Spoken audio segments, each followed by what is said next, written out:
Құрметті оқырмандар, сәлеметсіздер ме? Мен өткен видеоларымда итмұрын жемісінің қандай емдік қасиеті бар екенін, оны қандай ауруларға ем болатынын туралы айтқан болатынмын. Ол видеоны көрмесеңіз, видеолардың арасынан іздеп тауып алсаңыздар болады. Дәл осындай суретте тұр өзі. Енді бұлар шақырлап кепті, сол кезде мен жуып кептірген болатынмын. Енді сол жерден қарап, қандай ауруларға ем болатынын көріп, енді оны қалай сақтаймыз, сол туралы көрсететін боламын. Міне мынандай кәдімгі баклажка, бұл енді пиводан босаған, напитоктан босаған болса да бола береді, өйткені аузындағы диаметр бірдей бәрінің.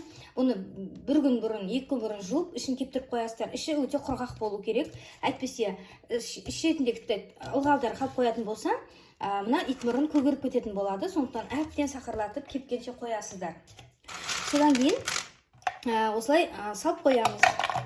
Сөйтіп аузын жауып қоятын болса, осы ыдыста 2 жылға дейін сақтала беретін болады. Бұған бола жаңағы шыны ыдыстарды құртудың қажеті жоқ. Шыны ыдыстар бізге жаңағы варенье, соленье, тұздалған, лечо сияқты өзіміздің жатқан консервациямызға керек болады. Сондықтан осындай ыдыстарға пайдалана беруімізге болады. Бұлар әрі ыңғайлы, көп орын алмайтын болады бізге. Итмұрын жемісінің пайдасы көп. Бұны негізі адам ешер ауырмаған болған күннің өзінде аптасына бір рет шай етіп ішіп тұрса, оның ешқандай зияны жоқ. Бұл қып-қызыл кәдімгі біз ішіп отқан үнді шай сияқты шығады. Шығымы өте жақсы. Бірақ қант диабетімен ауыратындар абайлап пайдалану керек, өйткені итмұрынның құрамында қант болады. Қандай да бір мөлшерде қант бар. Сондықтан қант диабетімен ауыратын науқастар абайлағаны жөн. Мынадай ағаштарын алып тастаған жақсы, негізі. Тек жемістерін салған дұрыс. Бұл жерде біз шай қылып демдеу үшін. Бұны термосқа демдеп қойсаңыздар, 1 сағаттан кейін пайдалана бересіздер. Әсіресе қыстың күндері жаңағы неше түрлі ОРВИ болады ғой. Сол кездерде бізге өте жақсы витамин С деген витаминді береді бұл.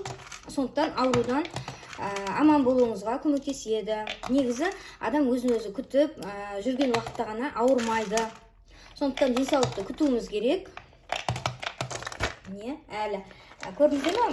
Біраз әлі қанша бар. Мен негізі 2 осындай баклажка дайындап қойғанмын. Сөйтсе біреуінің өзіне сыйып кететін сияқты негізі. Қыстың күндерінде осыны шай қылып ішіп тұрсаңыздар, ауырмаған күннің өзінде бұл сіздерге витамин С-ны ішкенмен бірдей әсері болады. Өйткені итмұрында С витамині өте көп.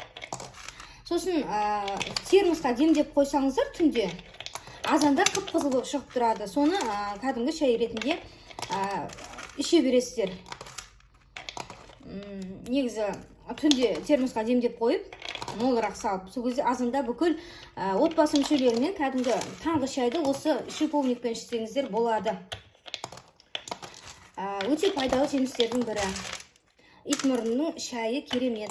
Итмұрыннан әртүрлі компоттар жасауға болады қыстың күндері. Егер де осы жемісті көбірек жинап қоятын болсаңыздар, осыдан жақсы қып-қызыл компот жасауға болады. Квас сияқты етіп, кепкен жаңағы сарыөріктен, кепкен мейізден қоссаңыздар, әдемі болып шығады.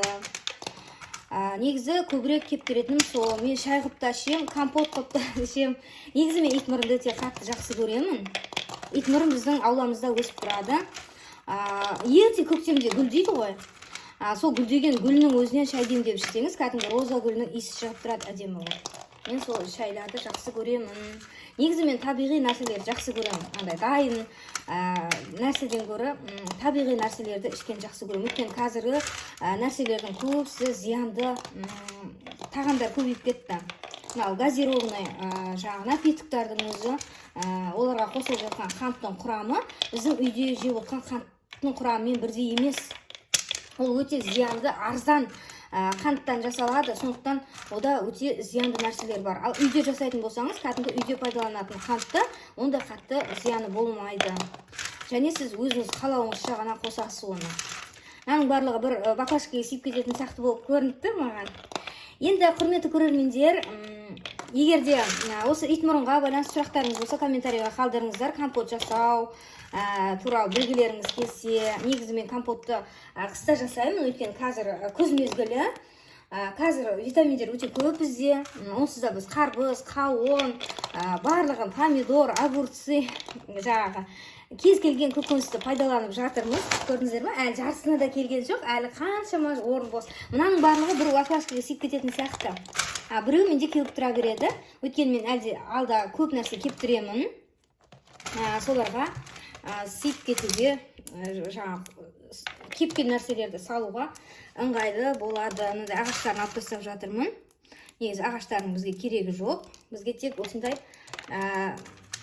жемістері дұрыс. Осы жемістерінен компот жасап, қонақ шақырған кезде дастарханға қойсаңыздар, өте сүйсініп ішеді қонақтарыңыз. Және оны ит мұрнынан жасалды деп ешкім ойламайды.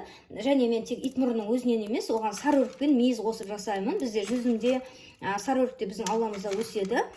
Соларды кептіріп аламыз. Содан қосып жасаған кезде бұның дәмі ерекше бола түседі. Бір кішкеде бір осындай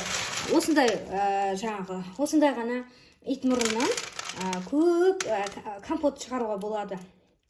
Сөйтіп, напиток құятын ыдыстарға құйып қойсаңыздар, қонақтарыңыз сүйсініп ішеді, әрі оны қолдан жасалған деп те ойламайды. Әдемі етіп, сүзіп, ұсынасыздар ғой. Негізі кәдімгі банкаға басып отқаннан гөрі мынау өте ыңғайлы, әрі қанша уақытыңыз үнем болады. Банкаға да басып жатады кейбіреулер. Мен банкаға бұрын басатынмын. Қазір осындай кепкен өріктерді, кепкен мейіздерден жасай беремін. Оған бола арнайы банка құртып отпайтын болдым. Бұрын жасайтынмын, бірақ қазір өйтіп жасамаймын. Қазір кептіріп аламын, осындай жүзімді де, сарыөрікті де кептіріп қоямын. Сосын қыстың күндері іше береміз. Енді менің арнама егер де жазылмаған болсаңыз, жазылып қойыңыз. Өйткені менің арнамда табиғи жолмен жасалатын неше түрлі емдік қасиеті бар өсімдіктер, дәрілік өсімдіктер туралы мен жақсы көремін, жақсы мәліметтер білемін. Алтын ине туралы, суджок терапиясы туралы, ине терапиясы туралы, сонымен бірге емдік шөптер туралы мен көптеген видеолар салынған, біраз мәліметтер бар менде. Дәрісіз ем түрін мен қолданамын. Сондықтан мен арнама жазылып қойыңыздар. Айнұр Оразымбетова деп іздесеңіздер, тауып аласыздар ютубтан. Және менде неше түрлі курстар өтіп тұрады. Денсаулыққа байланысты менде іш қату жоқ деп аталатын авторлық курсым бар. Егер де сіздер немесе сіздердің жақындарыңыз, таныстарыңыз іш қатумен зардап шегіп жүрген болатын болса, менің курсым туралы айтыңыздар. Бұндай курс тек менде ғана бар. Ол менің авторлық курсым. Ол үшін қаншама уақытты сарп етіп, осы курсты дайындадым. Бұл жабық парақшада өтетін болады YouTube арнасында. Құны негізі 10 000 теңге. Бірақ қазір күзгі уақытта қысқа дейін 5 000 теңге болады. Егер де сіз біздің подписчигіміз болатын болсаңыз, сізге менің видеоларымның барлығын көріп, лайк басып, комментарий жасаған болсаңыз, сол 5 000-нан да арзан болуы мүмкін. Әбден мүмкін. Өйткені мен өзімнің подписчиктеріме үнемі жеңілдік жасаймын.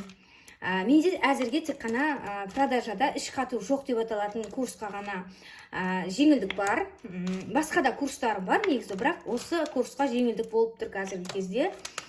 Бұл курсты оқығаннан кейін сіздер ешқашан іш қатумен қайтадан ауырмайтын боласыздар. Өйткені мен соның іш қатудың қандай себептерден болатынын барлығын түсіндіремін. Одан кейін ешқашан іш қатумен зардап шекпейсіздер. Бір жола құтыласыздар. Сондықтан видеоның соңына дейін тыңдағандарыңыз үшін рахмет.